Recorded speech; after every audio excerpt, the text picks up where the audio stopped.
How's it going, everybody? I hope you're having a brilliant day. Today we're going to take a look again at some more Baby Dragon spam strategy for the builder base and how you can attack some of these popular bases. So ideally, you either want to choose the ground hero or the air hero.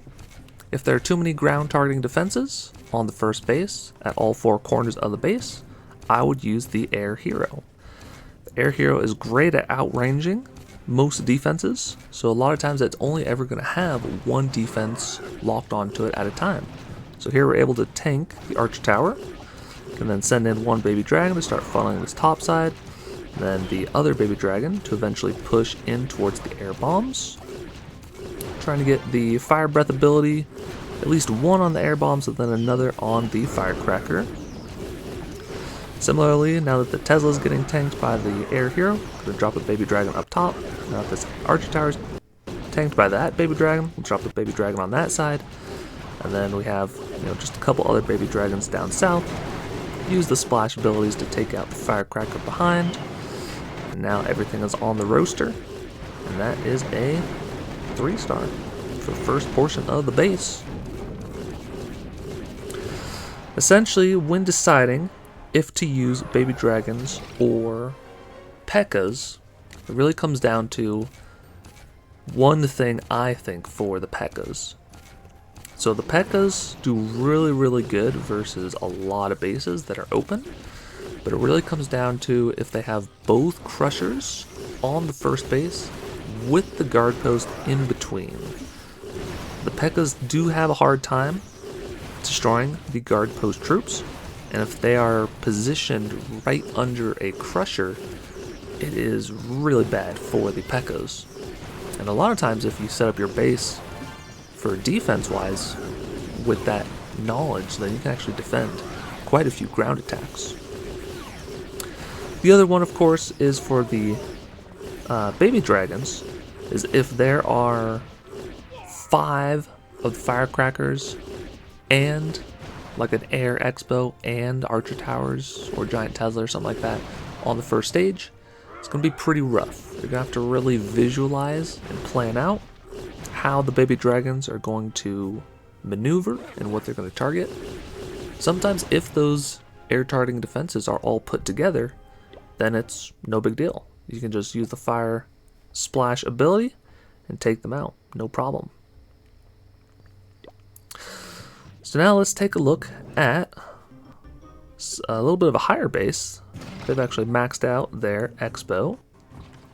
And they have both the crushers, one of the crushers guarded by the guard post, so we're definitely not going to use ground. We're going to definitely use air, especially because there are no firecrackers on this first portion of the base. Just the 2 archer towers, Tesla, the air bombs, and looks like they do have the roaster. Seems to be a pretty common setup to try and protect against P.E.K.K.A.s on the first attack, and also try and protect against air on the second attack. So it's sort of a little bit of a give and a take, but right now, offense is so much stronger that a lot of times you can just slam a base with baby dragons. So here we're just making sure that we position our baby dragons so that the cone abilities hit the Tesla in the middle. A lot of times if you can get through that first layer of trash buildings onto the second layer, usually like an archer tower or firecracker, you can use the splash ability and hit the centralized defense. It's really crucial. Also, you want to make sure that your baby dragons are always isolated, because they get that bonus like 100% damage.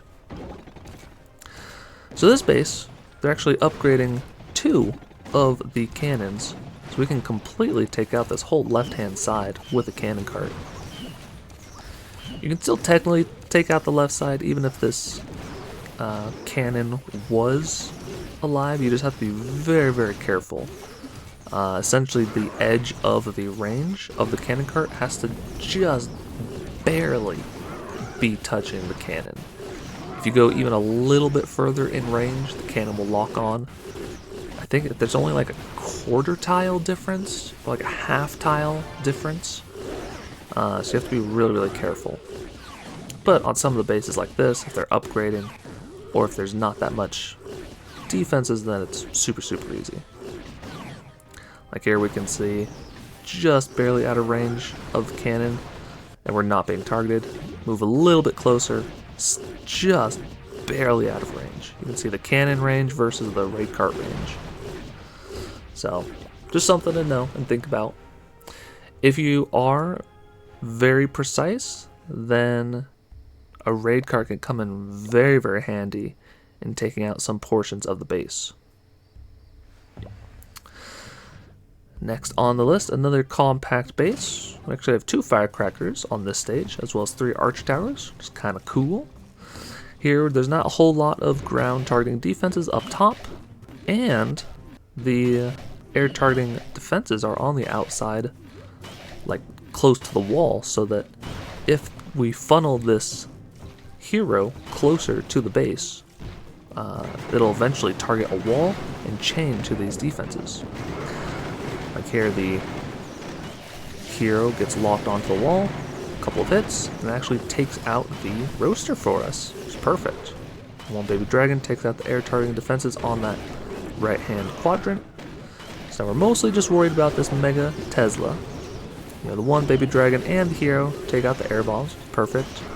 And then one baby dragon on this left hand side with the ability takes out that quadrant. So we've got 2 baby dragons down south, as well as the hero and the remaining baby dragon we sent from up top to directly target the giant Tesla. With the baby dragons, it is a little bit of a balance. You have to ideally tank for each baby dragon, like 1 defense, and then place the next baby dragon. Once that one's under fire, place the next one. But they do a great job, especially if you keep them isolated. They can just smash through bases. So here we can see there's a lot of empty space that's not covered by air. So we're just going to send in the air hero from the left hand side, start tanking that firecracker. The level 20 hero does pretty good job where it can take out 1 trash building and then maybe like a firecracker or an archer tower. And the higher your air hero is, the easier the mass dragon spam is going to be for you. It's kind of crazy. Like this air hero is just tanking so much. It's crazy. So this one gets a little bit closer. Our 2 baby dragons grouped up, but we still are able to take it out. Next up, you guessed it, another air spam strategy. I love it. You love it, hopefully. But you hate to defend against it, of course, right? But hopefully showcasing some of these attacks helps you guys. Definitely helps me rewatching them again. Seeing a lot of the different bases, different angles. One of the tips on some of the more like quadrant-based bases, good if the giant Tesla isn't directly in the center, that is a good one to tank with your air hero, I've found. A lot of times there'll be like an archer tower or a firecracker in front of it. Have your air hero take that out, and then you can use that ability to pretty much get back to full health and then tank the Tesla. Otherwise, if it's a centralized Mega Tesla, you sort of just have to destroy all the defenses around the base, and then once the baby dragons get closer, use the breath ability on the second tier buildings, then have it splash. So that one baby dragon, we got the perfect angle before it turned, hit the Tesla and the arch tower. It's perfect. And a lot of times you'll find that with the baby dragon spam strategy, that even if it is a tougher base on the first base, the second base really is not going to have that much to defend against. So here we can pretty much completely funnel these firecrackers, and it's a pretty popular base. I think the Teslas are usually on the left and right of the firecrackers. Yep. So, also once you like keep fighting the same bases over and over and over again using the same strategies, you'll learn like, oh, you know, the Teslas are usually either here or here, so you don't really have to guess, and you can even better place your remaining dragons that have those breath abilities. So like here we've got the aircopter on the air bombs with the baby dragon, so that's going to be fine. And we have one more archer tower remaining. We can directly target that. We still had the fact the copper still at half health, so it would have gotten another charge off. I hope this video was helpful. Hopefully you learned a thing or two. Gonna keep on using baby dragons until I get my P.E.K.K.A.s maxed out. Then I might be able to switch. But so far, I want to master the baby dragon strategy and then move on to the next strategy. So there are a couple more videos on the screen if you want to keep on watching. If you want to help support me, you are welcomed and encouraged to like and subscribe. I greatly appreciate it. And until next time, take care.